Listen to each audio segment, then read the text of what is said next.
अरे किलाया घर से मैं रजाई नहीं, किलाया घर से भी मैं रजाई नहीं, कटी रात मैंने खेतों में तू आई नहीं, हो कटी रात मैंने खेतों में तू आई नहीं। गाइस ये गाना जब से आया है सोशल मीडिया से लेके यूट्यूब इंस्टा हर जगह पे बस यही गाना चल रहा है। 200 मिलियन के करीब ये गाना होने वाला है और अभी तक मात्र 50 दिन हुआ है। और जब से ये गाना आया है पवन सिंह का जो क्रेज है 10 गुना ज़्यादा बढ़ गया है, क्योंकि अब इंडिया में कोई ऐसा लोग नहीं है जो पवन सिंह को नहीं जानता, जो फिल्म देखता है गाना सुनता है, क्योंकि ये गाना लगातार 30 से 40 दिन तक ट्रेंडिंग सेक्शन 1 में ट्रेंड कर रहा था। तो आपको पता ही है कि बहुत सारे लोग हैं जो गाने सर्च करके देखते हैं। जैसे हम पवन सिंह को जानते हैं तो Pawan Singh news song search करके देख लेंगे, लेकिन बहुत सारे ऐसे धुरंधर हैं कि वो वही चीज़ देखना पसंद करते हैं जो चीज़ें ट्रेंडिंग में हो, चाहे म्यूजिक हो, चाहे वीडियो हो, चाहे गेमिंग हो। जो ट्रेंडिंग सेक्शन में आता है वो वही देखते हैं कि ट्रेंड क्या चल रहा है, अदरवाइज उनको मतलब ही नहीं है।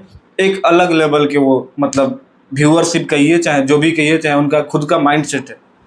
पवन सिंह जब 40 दिन ट्रेंडिंग में रहते हैं भोजपुरी में बहुत ज़्यादा बवाल मचता है। मचता क्या है, कुछ यूट्यूबर है जो इधर की बातें उधर, उधर की बातें उधर, खेसारी लाल यादव और पवन सिंह को बस अपोजिट और बड़ा और छोटा दिखाने के लिए वीडियो बनाते हैं, जिससे लगता है कि बहुत ज़्यादा बवाल हो गया है। अब फिलहाल में एक शख्स है जो बॉलीवुड के बहुत बेहतरीन एक्टर हैं, जिनका नाम है नवाजुद्दीन सिद्दीकी।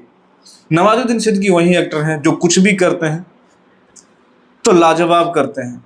आपने एक गाना उनका देखा होगा, मेरा यार हंस रहा है बारिश की जय। वो गाना जब आया था तो हर जगह भारत के कोने कोने में शादी ब्याह में वही गाना से स्टार्ट होता था, और उसको गाया था बी पराग ने। मेरा यार हंस रहा है बारिश की जय, मतलब उस गाने को दिल्ली के एक बहुत ही सच्ची कहानी पे उस गाने को बनाया गया था। तो उनका इंटरव्यू था कल, उस इंटरव्यू में पूछा गया कि क्या आप पवन सिंह के साथ कोलैबोरेशन करना चाहेंगे, तो नवाजुद्दीन सिद्दीकी ने बोला कि ऑब्वियस सी बात है, वो इतना बड़ा स्टार है और इतनी ज़बरदस्त गाना गाया है, हम लोग बहुत जल्द हो सके तो कोलैब करने वाला है। गाइस आप सोच सको कि पवन सिंह के एक गाने के बाद ही बॉलीवुड से उनके ऑफर पे ऑफर आ रहा है। अब तो मुझे लग रहा है कि भोजपुरी में कम गाने, अब हिंदी में ज़्यादा गाने आएंगे।